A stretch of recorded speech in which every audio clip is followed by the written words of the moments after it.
Bueno, yo empiezo por agradecerle, señor presidente, a todos los colegas del Senado, mis saludos, a los colombianos, al doctor Mauricio Cárdenas. ¿Dónde está? ¿Dónde está el doctor Mauricio Cárdenas? Me da pena, ministro, pero le toca sentarse con paciencia. ¿Qué hacemos? Sí. Bueno. Antes de entrar en materia, un par de menciones breves. La primera, pues, lamentar que por la manera como se organizó el debate, pues no vaya a hablar sino un senador por cada partido. Y digo que lamentarlo porque el senador Alexander López, que está aquí con nosotros, senador del Polo, venía muy preparado también para hacer este debate y estoy seguro que hubiera hecho un trabajo excelente. El otro punto que quiero mencionar antes de empezar es llamar la atención sobre la gravedad de lo que está pasando con este escándalo de Panamá, ¿no? Esperemos que este país y este Congreso sea capaz de ir al fondo de eso. No solo por los muchos actos delictivos que debe haber allí, sino voy a enfatizar una sola idea. ¿Cuánta evasión fiscal? ¿Cuántos impuestos no se pagan en Colombia en razón de esas conductas? Y al final del año seguramente nos van a clavar aquí hasta el alma una reforma tributaria bien antipopular, mientras que estos delincuentes de cuello blanco no responden como deberían responder por su deber mínimo elemental de un ciudadano, que es pagar oportunamente sus impuestos. Voy a hacer una mención muy breve a Reficar, porque me voy a centrar en el 99% del tiempo en el caso de Isagen, pero creo que sería lamentable no hacer una mención sobre Reficar dada su importancia y porque creo que se va a discutir de pronto la semana entrante. Y vale la pena decir un par de cosas porque tiene que ver alguna con el doctor Cárdenas. Lo primero es esto: estalla el escándalo de Reficar, la Contraloría en buena medida lo estalla, un negocio que debía valer 4.000 millones de dólares se va a 8.000 millones de dólares, eso ya es un hecho comprobado, y aparece la discusión si allí solo hay equivocaciones o además hay dolo, hay corrupción. En algún momento a mí alguien me criticó que porque cómo nos atrevíamos a pensar que hubiera corrupción. Bueno, ya en este momento, ante la demanda que puso en un tribunal internacional Reficar, ya está claro que aquí estamos hablando de corrupción y de delincuentes. Dice la demanda que es una demanda por lo menos 2.000 millones de dólares de reclamo. Por lo menos debe ser lo que ellos están en condiciones de probar. Y en la demanda se utilizan frases como estas. Dice que se trata de buscar un pronunciamiento de la Corte sobre, en el caso pues contra CBI, esta transnacional, por fraude, dolo, negligencia grave, abuso de derechos, transacciones en beneficio propio, engaño, incumplimiento de deberes fiduciarios, violación del principio de buena fe, violaciones flagrantes del contrato y dolo. Espero que nadie de aquí para allá se le vuelva a ocurrir que aquí solo hay un problema de menor cuantía y de pronto de alguna cosa menor de tipo administrativo. Esta es la demanda que pone Reficar, es decir, Ecopetrol, es decir, el gobierno nacional. Entonces el debate cuando se haga va a ser muy interesante, porque primero va a tocar que establecer cómo fue que nos metimos en ese lío. Y nos empezamos a meter desde bien temprano, como por allá desde el 2006. Pero va a tocar mirar también la actuación del doctor Cárdenas con cuidado, porque él es probablemente en toda esta etapa de la historia de Colombia la persona que más tiempo ha estado en la Junta de Ecopetrol, desde abril del 2008.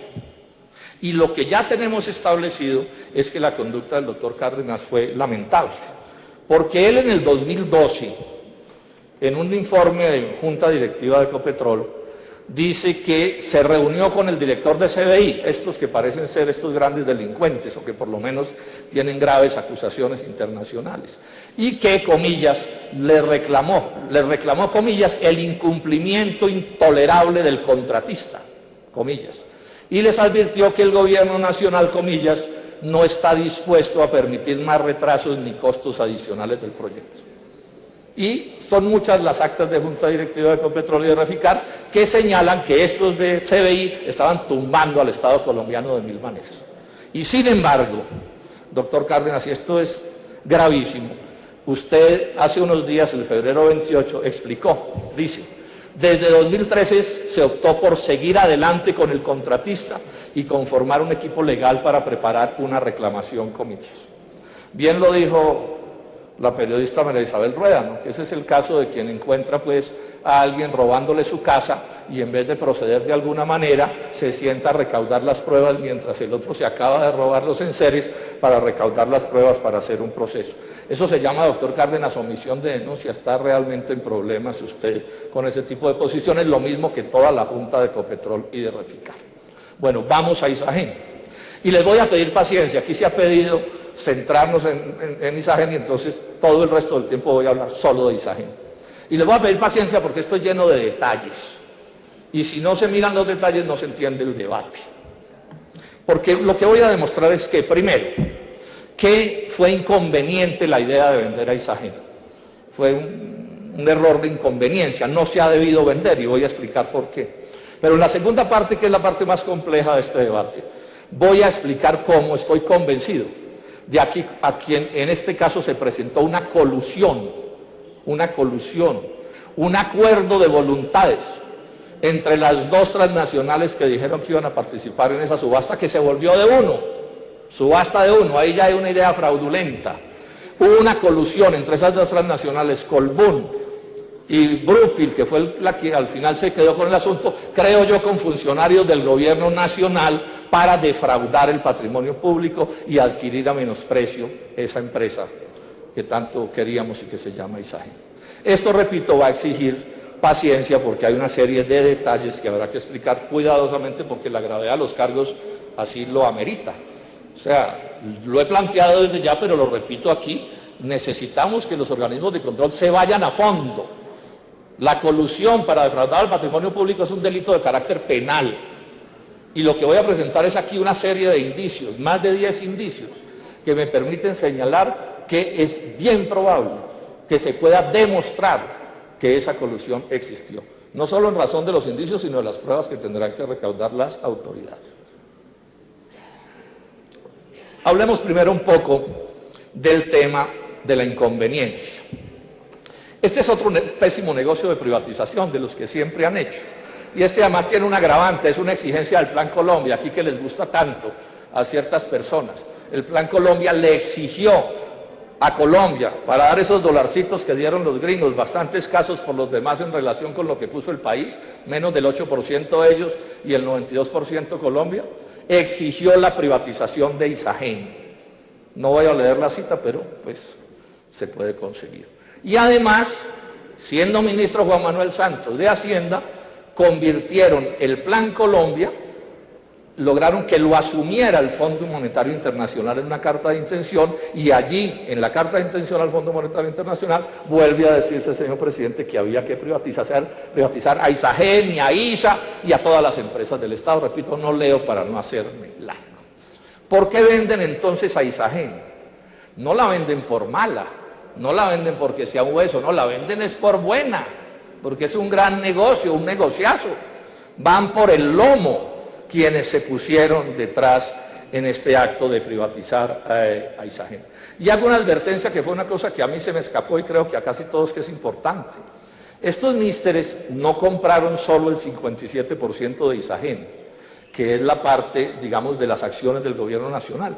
El reglamento induce a que los socios menores tengan que venderle al mismo precio de la acción el resto de las acciones. ¿Qué es lo que ya empezó a suceder? EPM ya tomó la decisión de vender, Empresa Energía también, seguramente los fondos de pensiones van a hacer lo mismo y entonces estamos hablando, ojo con el dato, no de un negocio de 2.000 millones de dólares, voy a usar dólares para facilitar las cuentas y no usar billones que es más difícil. No es un negocio de 2.000 millones de dólares, sino un negocio de 3.505 millones de dólares. Y esto es clave tener esta cifra en la cabeza. 3.505 millones es el negocio que compraron los señores de Brookfield. Ese es el caso muy conocido del que mató la gallina de los huevos de oro. Esa es la posición del doctor Cárdenas y del doctor Santos. Esa es la lógica. Como es un negocio tan bueno, veamos a ver cómo le cogemos más y terminan matando la gallina de los huevos de oro, cuando en este caso le venden a los extranjeros todas las inmensas posibilidades de Isagen. ¿Por qué hacen eso? Como tan absurdo. Bueno, primero aquí hay un problema ideológico y de dominación global, y es que todo lo que le sirva a las empresas privadas es bueno, así se defraude al Estado, en términos generales. Al ministro Cárdenas lo suelen felicitar los banqueros extranjeros, pero es que es obvio, gobierna de acuerdo con sus criterios. Y en este caso, además, o en todos los casos, siempre también hay intereses nacionales. En Colombia hubo quienes, agentes de Credit Suisse que intermediaron esta privatización, se ganaron 24.300 millones de pesos en el negocio. O sea, aquí había intereses extranjeros e intereses nativos detrás de este negocio, no solo asuntos ideológicos, porque es claro que el neoliberalismo no es solo ideología. ¿Cómo probar que esta sí era una buena empresa? Porque eso intentó ponerlo en duda el doctor Cárdenas, cosa que lo dejó bien mal. Pues porque todas las cifras dicen que era una empresa excelente. Yo no me quiero detener, pero en los últimos 10 años los ingresos aumentaron 196%, la utilidad neta 159%, el EBITDA 110%. Pagaron en ese tiempo 156.000 millones de pesos de impuestos, y este es un dato clave para el resto del análisis. Y el Grupo Bancolombia advirtió que en los próximos años le iba a ir bastante mejor porque ya había entrado en operación, o entró en operación, Hidrosogamoso, que antes era una especie de carga, digamos, para sus resultados financieros. También se quedó Isagen, y no es un asunto de menor cuantía, con el 25% del agua embalsada en el país. Ellos dicen que compraron una franquicia de excelente calidad a perpetuidad. Esa agua de los colombianos se la dimos a los extranjeros a perpetuidad. Bueno, vamos avanzando en el debate. 6 falsedades sobre este negocio. 6 falsedades sobre este negocio. Estamos en la parte de las conveniencias, repito, no hemos entrado a la parte de las ilegalidades. Primero, dijo el doctor Cárdenas, que este sector, que el sector eléctrico ya era un negocio, era un sector maduro, dice él. Maduro quería decir en ese momento un sector sobrado, súper bien, todo impecable, donde sobraba una empresa del Estado como Isagen, porque los privados todo lo hacían de maravilla y que entonces, pues, ¿qué importaba? O mejor, que esta propiedad pública pasara a manos de privados. Yo les pregunto a ustedes, senadores y senadoras, y a los colombianos, ¿sí será verdad que el sector de la generación eléctrica es un sector de maravillas? ¿Qué dirán los costeños de Electricaribe, que padecen Electricaribe, que ese es un sector de maravillas? ¿Qué tal los problemas de los últimos meses y ese riesgo inmenso de apagón que todavía, ojalá no suceda, pero que podría ocurrir en cualquier momento, y el riesgo es inmenso? Y si no estamos en apagón es porque estamos trayendo energía de Ecuador, no por los méritos propios. ¿Qué tal es el fracaso del gas de La Guajira, que nos dejó sin ese gas que hacía tanta falta en razón de los costos de la electricidad? ¿Qué tal el cargo por confiabilidad, que nos costó cerca de 18 billones de pesos? ¿Qué tal el conejo de Termocandelaria, que cuando llegó la hora de que pagara el seguro, se voló con el conejo?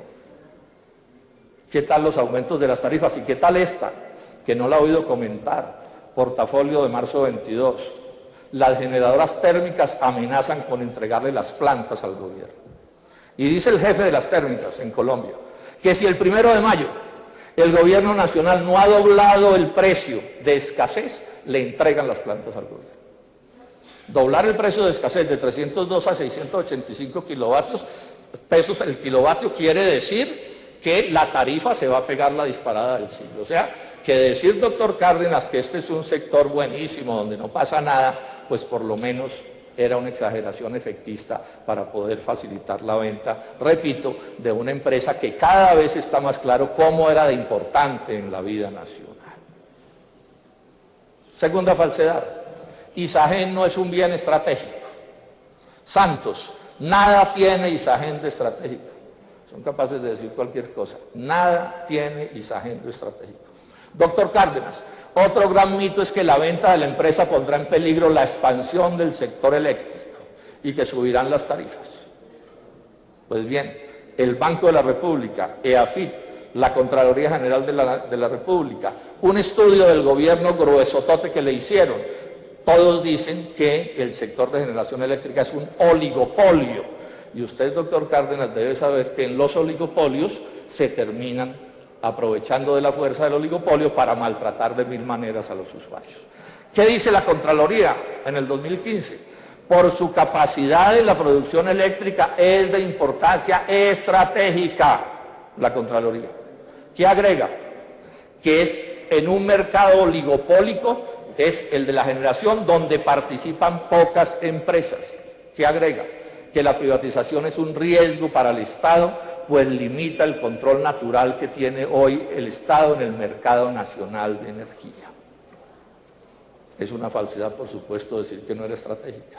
Y miren este detalle que es interesante. Hace poco estuvo en Bogotá el gerente mundial de Enel. Ese es uno de los grandes negociantes de la generación de energía. En Colombia controlan Codensa y Engesa. Estuvieron en el negocio del Quimbo. Entonces le preguntan, bueno, ¿y cuál es el futuro de esa empresa? Y el tipo explica las dificultades del Quimbo y dice, digamos que hasta 100 megavatios estará bien. O sea, explica con todo detalle cómo la decisión de ellos y de todo ese sector a escala global será no montar plantas de generación mayores de 100 megavatios. Estamos hablando de planticas. Para que ustedes se hagan una idea de cómo son de chiquitas esas plantas, de las 14 térmicas que operan en Colombia, las térmicas que son las más pequeñas, sin Gualanday, apenas 13 son de menos de 100.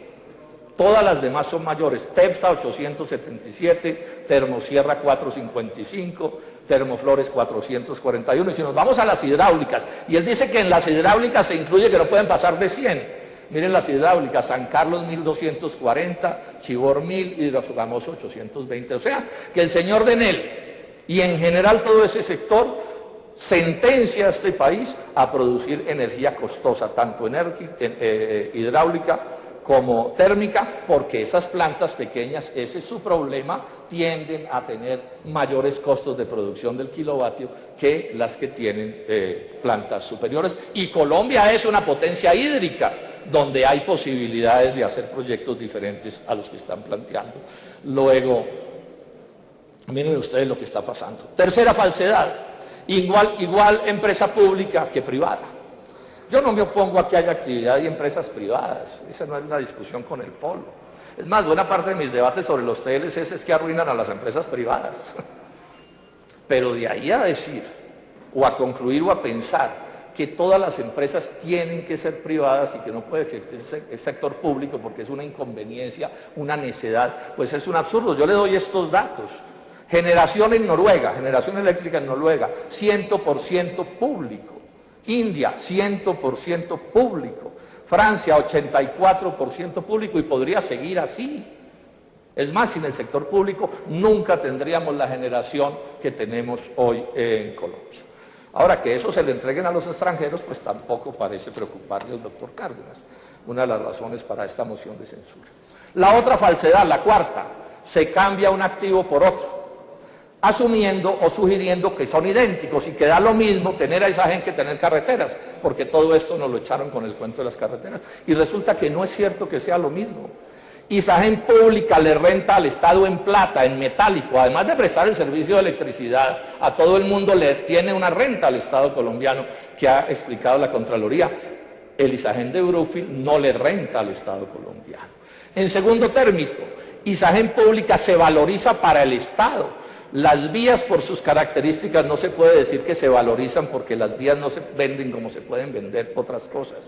Tercero, Isagen Pública reinvierte sus utilidades en Colombia. La Isagen de Brookfield no va a reinvertir las utilidades en Colombia.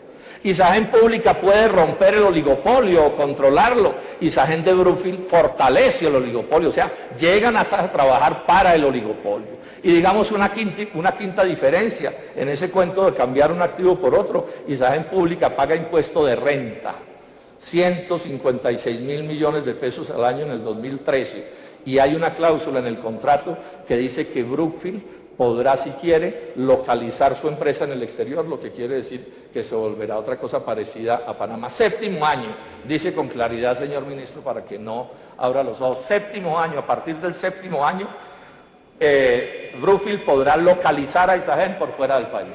Sí, ya le dijo el asistente que sí, doctor, señor ministro. Yo lamento que haya leído con tan poco enjundia y cuidado ese contrato. Quinta falsedad, que es igual la plata en Isagen que en vías. Y yo pregunto, si es igual la plata en Isagen que en vías, ¿por qué los señores de Brookfield, que son grandes contratistas de obra pública, no se vinieron a hacer las carreteras y sí se vinieron a comprar a Brookfield? Pues porque no es lo mismo. No es lo mismo, ese juego de falsa rentabilidad del señor ministro no nos lo puede echar a los que algo entendemos de estas cosas, no es lo mismo. Pero además por esto, además por esta razón, los créditos que le van a dar a los constructores de vías con la plata de Isagen van a ser créditos a menosprecio, créditos subsidiados.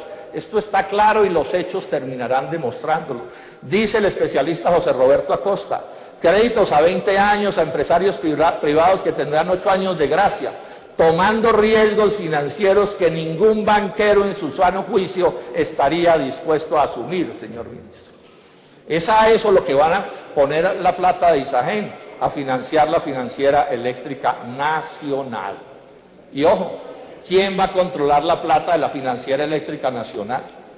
Hoy la financiera eléctrica nacional le pertenece en 2/3 al Estado colombiano y en 1/3 a la suma de el Banco Sumitomo Mitsui, no olviden este nombre porque lo voy a mirar más adelante, y otro pedazo al Banco Mundial y otro pedazo a la Corporación Andina de Fomento.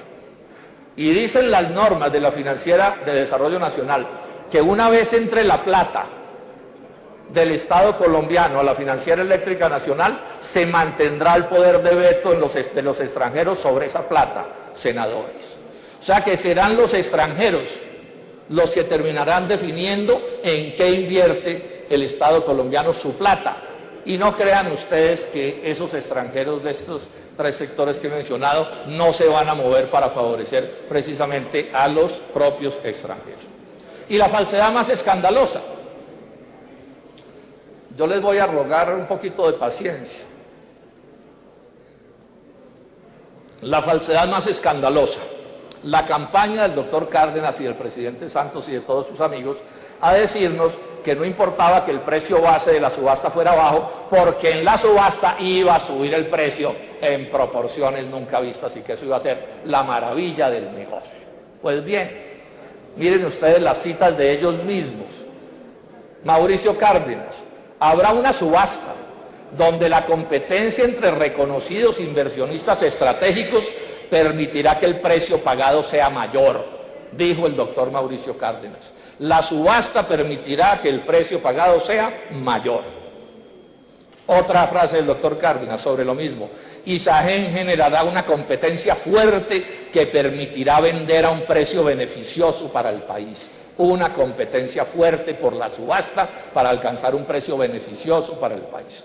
El presidente Santos, y esto es increíble porque es de enero 12, en Blue Radio, cuando ya los chilenos habían dicho que no iban a participar, y ya el ministro había dicho que no importaba, que las subastas de ONU eran muy chéveres también, que no se preocuparan por eso. Miren lo que dijo el presidente Santos: el precio de 6.5 billones, que son como los 2.000 millones de dólares, es solo el punto de partida, pues la venta se ha diseñado para procurar que se realice a través de una subasta de manera competitiva, con la que se busca generar una puja por parte de los interesados que permitirá vender al mejor precio posible.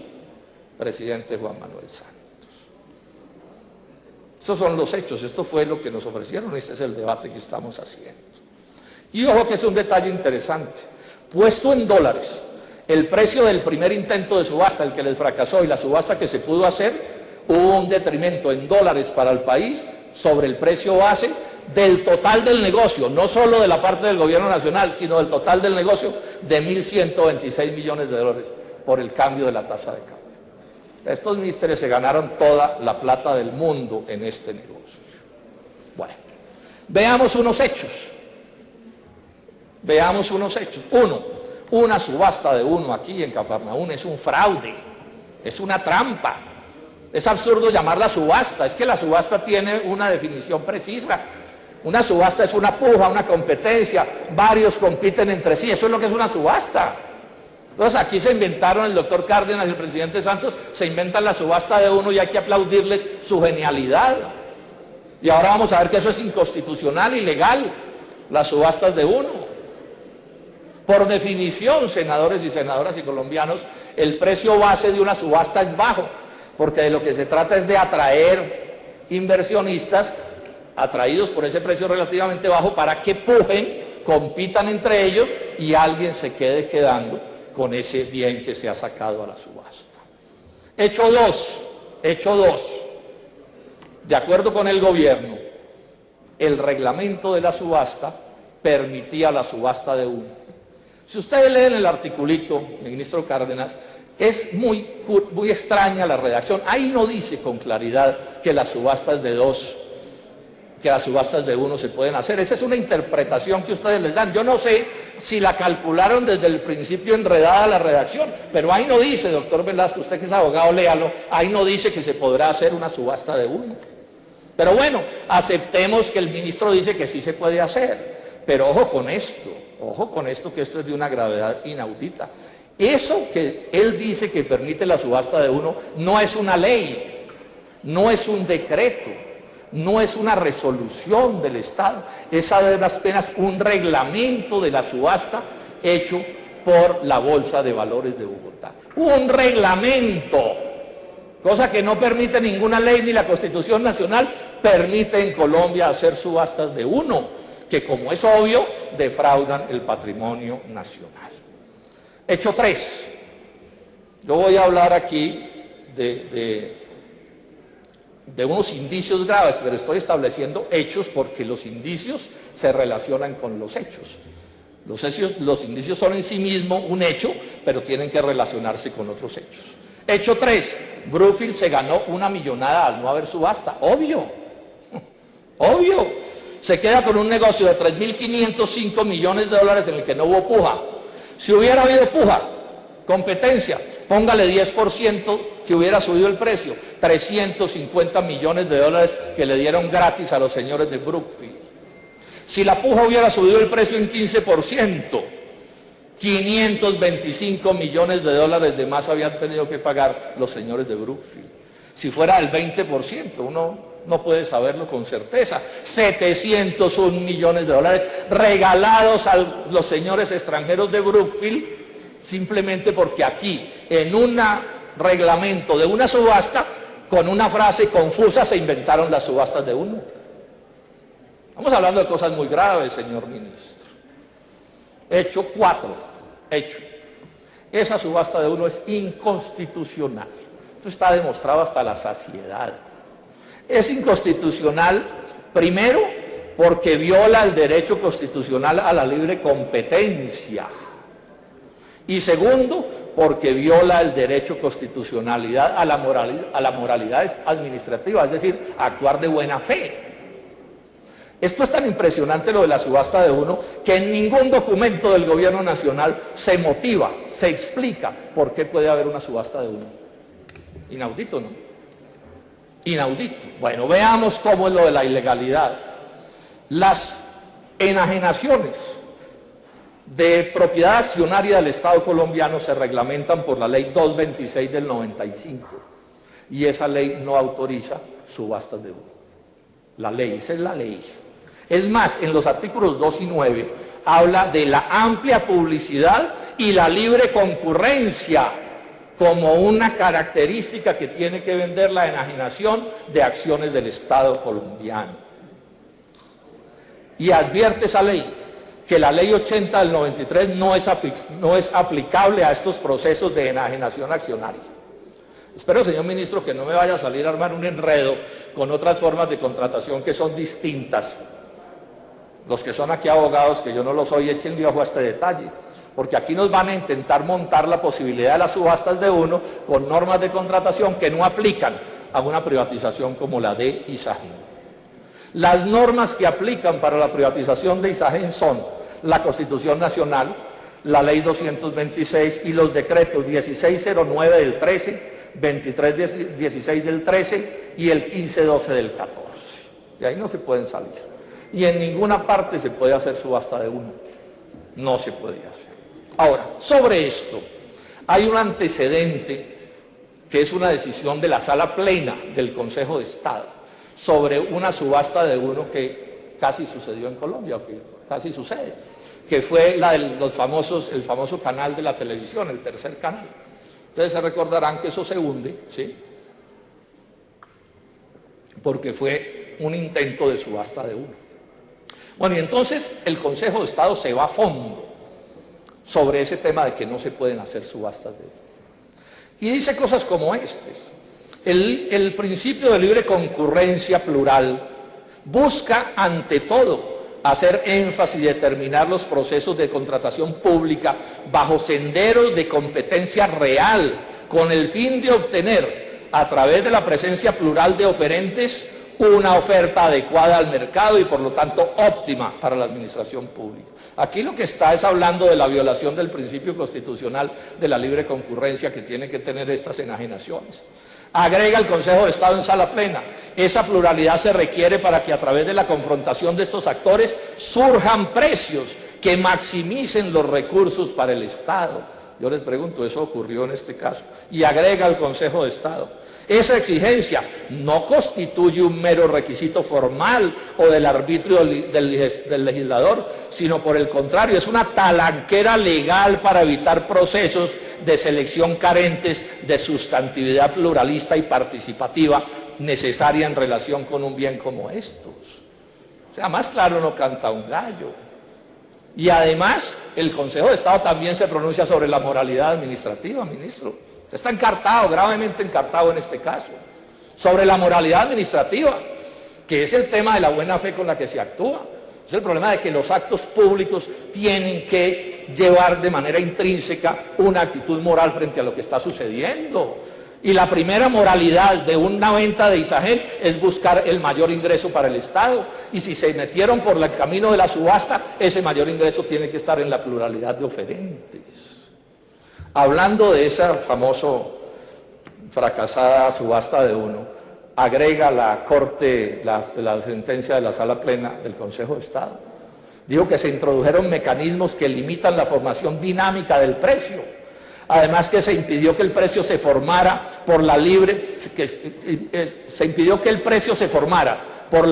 interacción con un solo proponente de cara a la maximización de los ingresos. O sea, no se dieron los máximos ingresos porque había un solo proponente. Y así sigue hablando de esto, todo el tiempo hablando de esto. Dice: la moralidad administrativa es un valor supremo, dotado de fuerza normativa y protección constitucionales, que es la manera de decirles no, que en una ley metan una cosa que no es, no les permite a ustedes violar la propia Constitución Nacional, porque esto es de fuerza de la Constitución Nacional. Dice también el Consejo de Estado, dice: la moralidad constituye un punto de partida imperativo para el logro de los fines esenciales del Estado. Estamos hablando de cosas mayúsculas. Y ojo, este es un detalle, yo no soy abogado, repito, pero le toca a uno aquí estudiar de todo. Existe un principio carísimo en la constitucionalidad colombiana, que es el principio del precedente jurisprudencial. ¿Qué quiere decir? Que las decisiones de las altas cortes generan precedentes legales a los que los funcionarios públicos se tienen que acoger. O sea, que no es de libre escogencia del funcionario público si toma o no este fallo del Consejo de Estado al que me estoy refiriendo. Y lo explica la Corte Constitucional con toda claridad. Todas las autoridades públicas se encuentran obligadas a acatar el precedente judicial dictado por las altas cortes. Y agrega la Corte Constitucional: el acatamiento del precedente jurisprudencial es estricto, sin que resulte admisible la opción de apartarse del mismo. ¿Ustedes no leyeron esas sentencias para inventarse la subasta de uno? ¿Ni leyeron la sentencia del tercer canal? Pues, si se las leyeron, no podían actuar así, y si no se las leyeron, tampoco podían actuar así. Estaban en el deber de hacerlo. ¿O es que no les pareció extraño el cuento de la subasta de uno? ¿Tan creativos son? Bueno, no es raro entonces que la Fiscalía ya esté investigando al señor ministro, y que esté investigando también la Procuraduría al señor ministro, porque aquí estamos hablando de cosas especialmente graves. Bueno, empiezo con la parte de los indicios. Esta es la parte más carnuda de este debate, más compleja, que son los indicios que me permiten a mí concluir que los señores de Brookfield y Colbún, las dos transnacionales que nos dijeron iban a participar, yo creo que con la ayuda de funcionarios del Estado se coludieron, se acordaron de manera corrupta para defraudar el patrimonio de los colombianos. Bueno.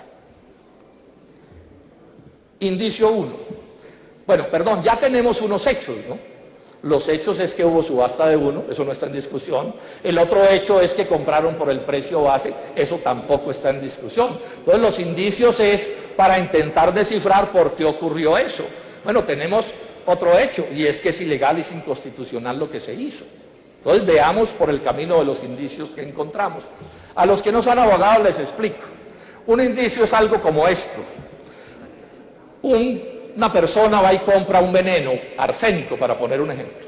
Lo compra y se sabe que lo compró. Al otro día el socio de esa persona aparece muerto envenenado por arsénico. Y al tercer día abren el testamento del muerto y resulta que todos los bienes se los deja al primero. Todavía no sabemos a ciencia cierta si el primero es el asesino, pero los indicios lo que dicen es que, bueno, las sospechas son muy grandes y hay que mirar. Es más, hay quienes ya en la jurisprudencia dicen que bastantes indicios se convierten en plena prueba, no en la prueba, pues, digamos, particular que significan los indicios. Entonces, vamos a mirar los indicios de la subasta de uno, a ver qué pensamos pudo haber sucedido con la subasta de uno. Primer indicio, la subasta se planificó para que se hiciera a las escondidas. La subasta la convocan el 23 de diciembre para que se realice el 13 de enero. ¿Por qué? Pues para aprovechar las fiestas decembrinas, ministro, para que los colombianos no tuviéramos tiempo de reaccionar, para que estuviera cerrado el Consejo de Estado y no tuviéramos tiempo los senadores que hemos estado en esta lucha de movernos. O sea, primer indicio, la subasta la intentaron hacer a las escondidas. A las escondidas, así se llama eso. Y este país es lleno de cosas a las escondidas.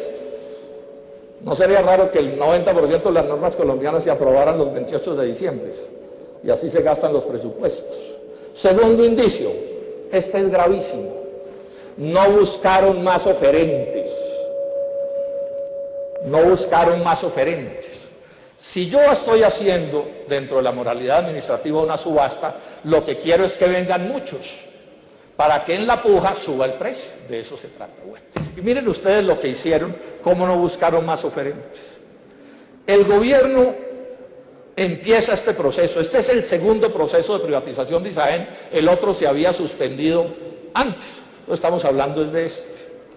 El proceso lo empieza el 21 de diciembre el gobierno nacional con una nueva valoración de ISAGEN, que en pesos aumentaba el precio en 21%, o sea, un proceso completamente distinto.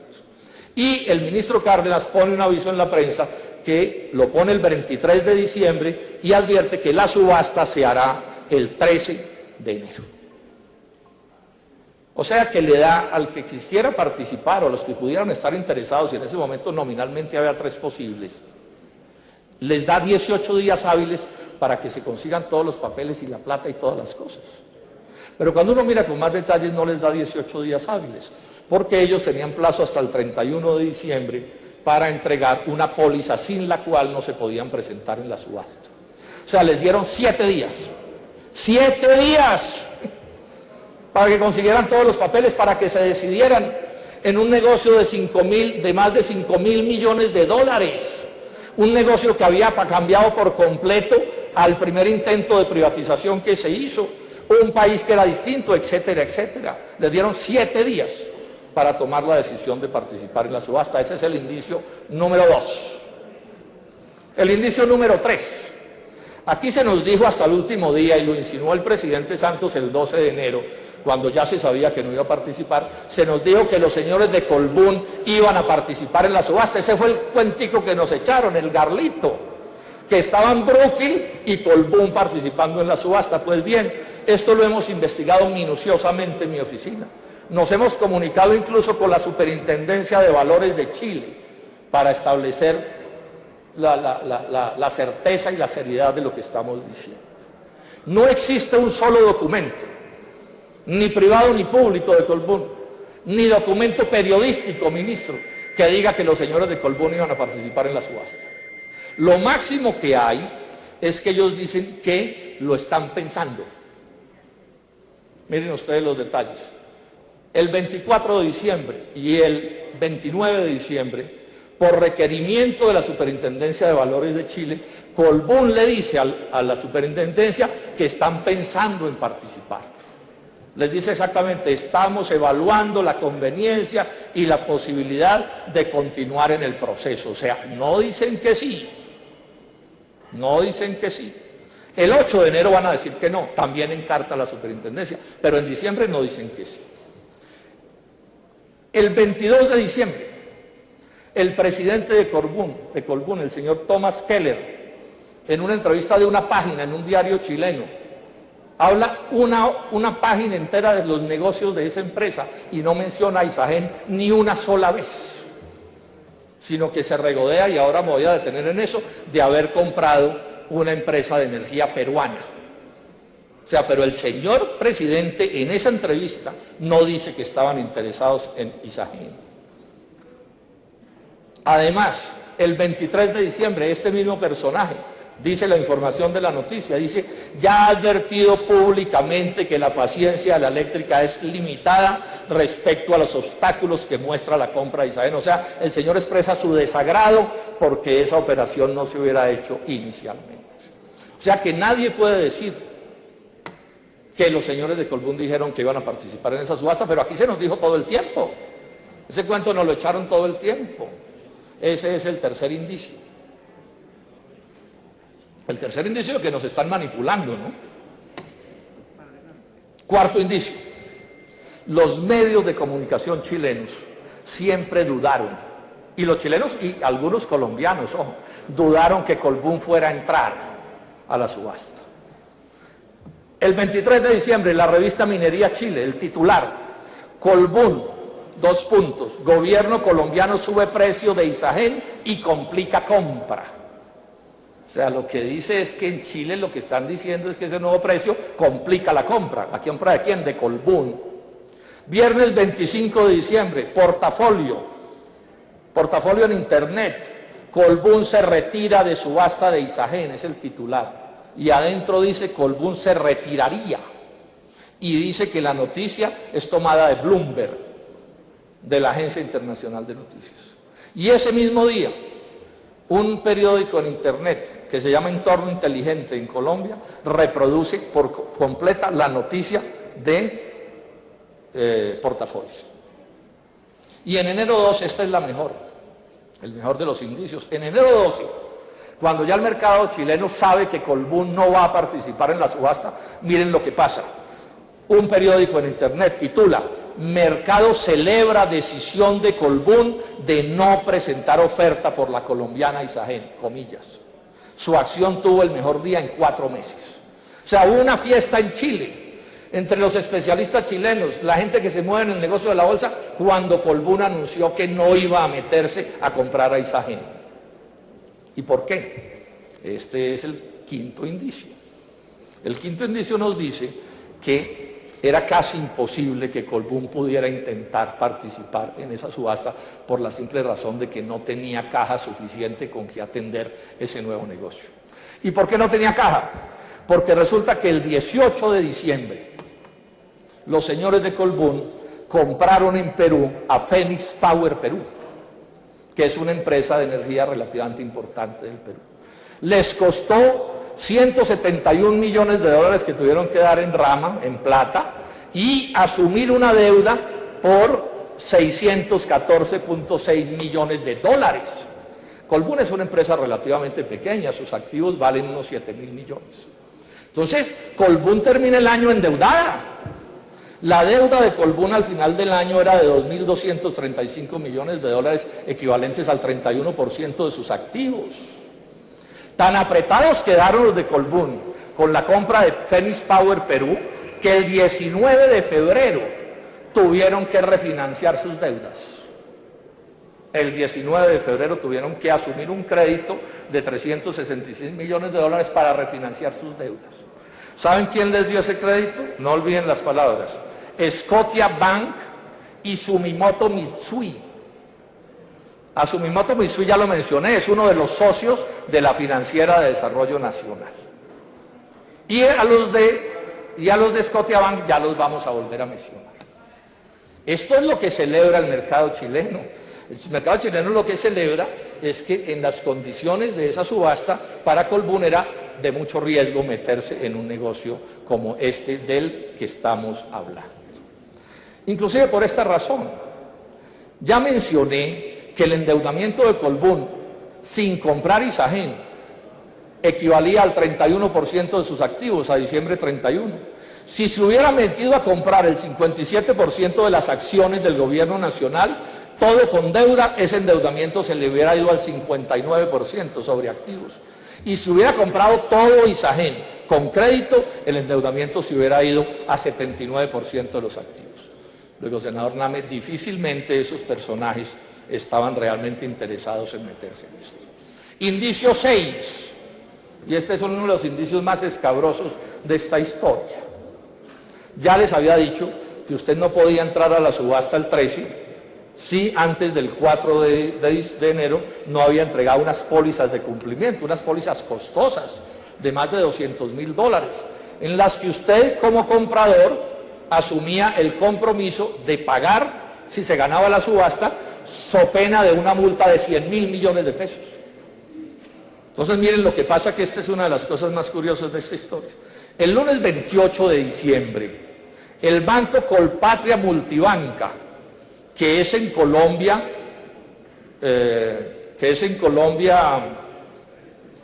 Scotiabank, le da la póliza a Brookfield. Le da la póliza a Brookfield, eso no tiene nada de raro. Al otro día, el 29, Scotiabank, que es Colpatria, le da la póliza a Colbún. Entonces ya uno empieza a preguntarse, y ahora nos vamos a preguntar otras cosas extrañas. ¿Por qué el mismo grupo le da las pólizas a dos empresas que están compitiendo entre ellas para ver cuál se queda con ese negocio? Pero ojo, y esta es la parte más grave. El 29 de diciembre, o sea, el día en que paga la póliza, en que se expide la póliza, Colbún le escribe al Supervalores de Chile y le dice que todavía estaban pensando si participaban o no, y si estaban pensando, ¿por qué compró la póliza? ¿Por qué le ocultó esa información al Supervalores de Chile? Son preguntas que hay que hacerse, pero además con esta anotación, revisamos cuidadosamente las notas de los estados financieros de Colbún a 31 de diciembre y no aparece registrado ese gasto en esa póliza, ministro. Sí, ¿cuánto tiempo necesita más, senador? Se los doy, concedidos. 10 minutos, termino. Luego, aquí se abre la duda de si realmente pagaron o no pagaron esa póliza o cómo fue que se expidió esa póliza. Indicio 7. Indicio 7. Resulta que Scotiabank y Brookfield son un par de empresas muy asociadas en muchos negocios. Scotiabank es Colpatria, dan póliza para los dos lados a Brookfield y a Colbún.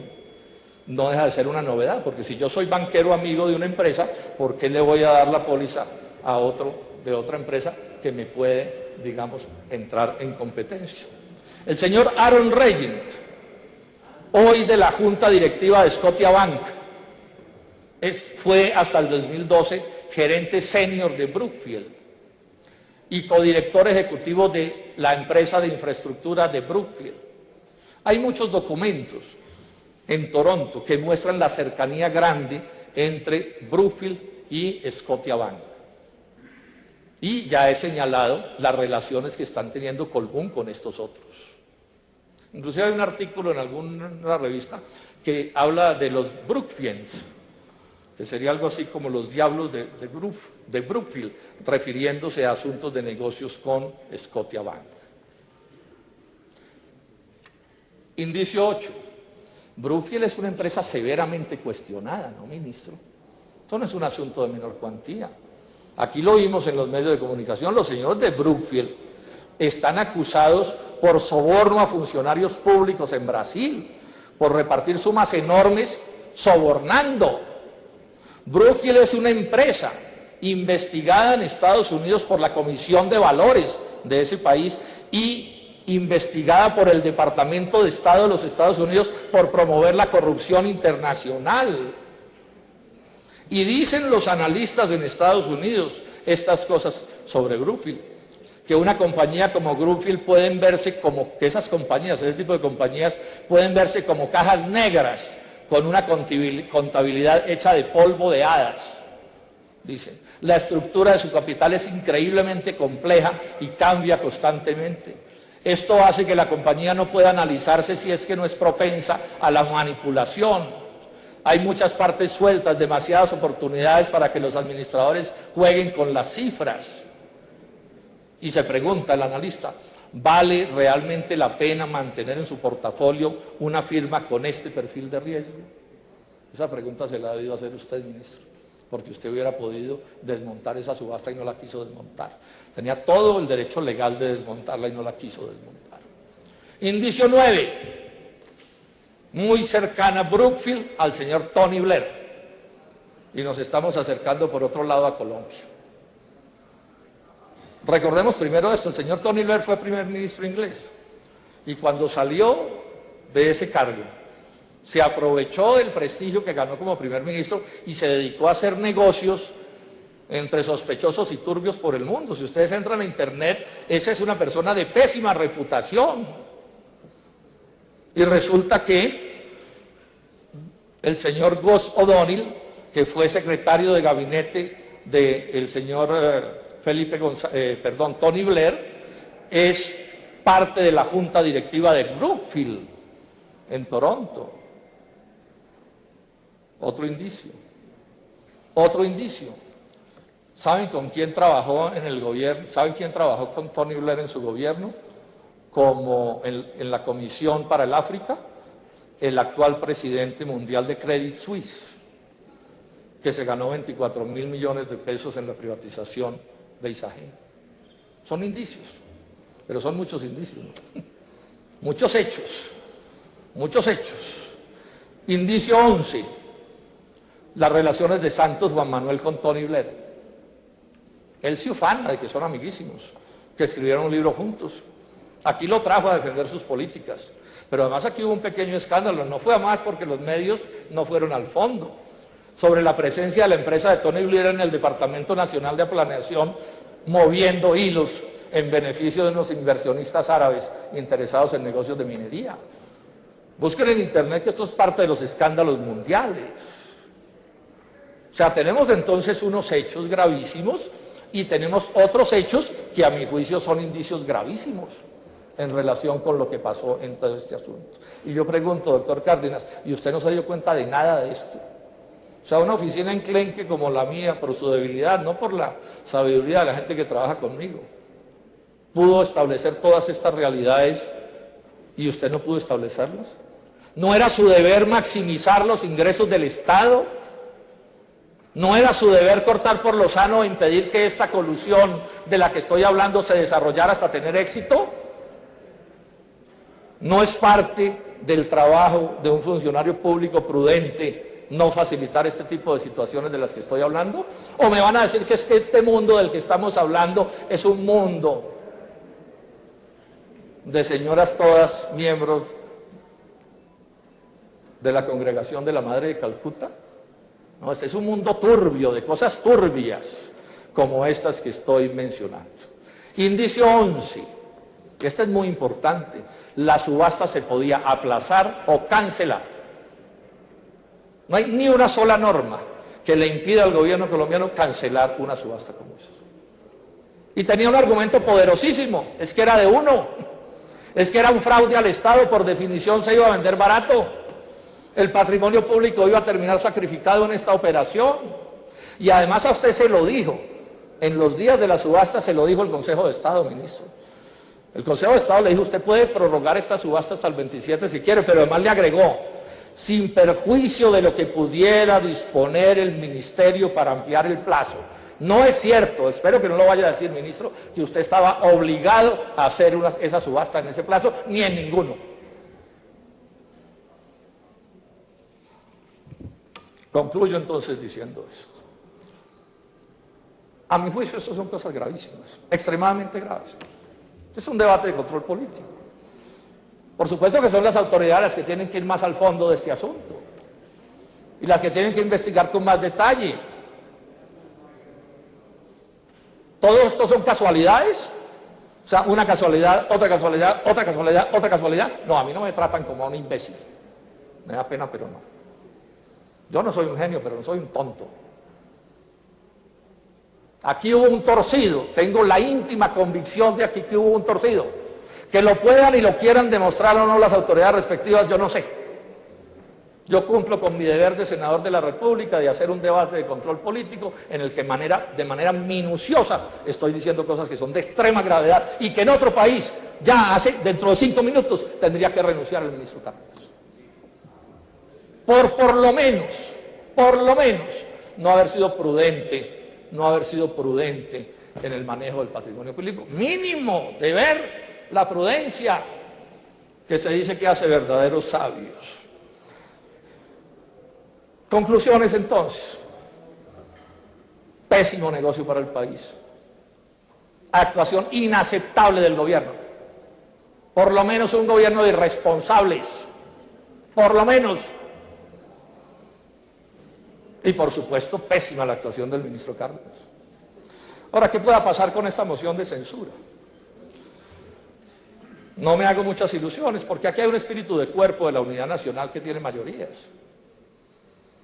Las presiones del gobierno nacional son inmensas, ya se nota. El doctor Cárdenas además es el que maneja la chequera, así sea por, ¿cómo se diría eso? Por fiducia, por encargo, por póliza, ¿por qué? Por delegación. Seguramente aquí nos va a decir el doctor Cárdenas, nos va a sacar unos certificados de buena conducta de los banqueros globales, del Fondo Monetario Internacional, del Banco Mundial. Es que esos banqueros globales, doctor Cárdenas, son los que controlan a Brookfield. Esos son los que trabajan con Tony Blair, con Credit Suisse, con Colbún. Son esos, claro. ¿Cómo les van a encantar las gestiones del gobierno de Colombia que permite que estos desafueros sucedan? No me sorprendería que los condecoraran. Por último esto, repito, no me hago ilusiones, pero yo sí creo que el Congreso tiene hoy una buena ocasión, o en estos días una buena ocasión, de actuar debidamente, con independencia de la afiliación política de cada uno de ustedes y de las inmensas presiones de las que estoy seguro están siendo víctimas de una u otra manera, más abiertas o más solapadas. El 85% de los colombianos rechazó enfáticamente este negociado de Isagen. Ahí están las encuestas. 80 senadores, nosotros le enviamos una carta al gobierno diciéndole que no privatizara Isagen y al doctor Cárdenas le importó un pepino y al presidente Santos le importó un pepino. Cuando se votó la ley del Plan Nacional de Desarrollo se aprobó un artículo, ustedes se acordarán, aquí en el Senado, que generaba unos trámites para estas privatizaciones que obviamente tenía que ver con este debate y el artículo lo perdimos en la conciliación con la Cámara. Y todo esto al doctor Cárdenas, repito, le importó un pepino. ¿Qué opinan los sectores políticos de Colombia? Todos, sin excepción, todos, sobre estos asuntos lo tienen sin cuidado. En ese sentido, entonces, yo creo que si el Congreso actúa como debe ser, el Senado actúa como debe hacer, ponen el oído en lo que están pensando los colombianos, la semana entrante que se vote esta moción de censura que estamos planteando, debemos todos votar de forma tal que al doctor Cárdenas le toque renunciar a su cargo.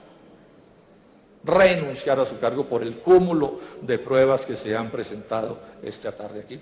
Esperemos, senadores de todas las bancadas, que cada uno de nosotros no sea inferior a sus deberes. Muchas gracias.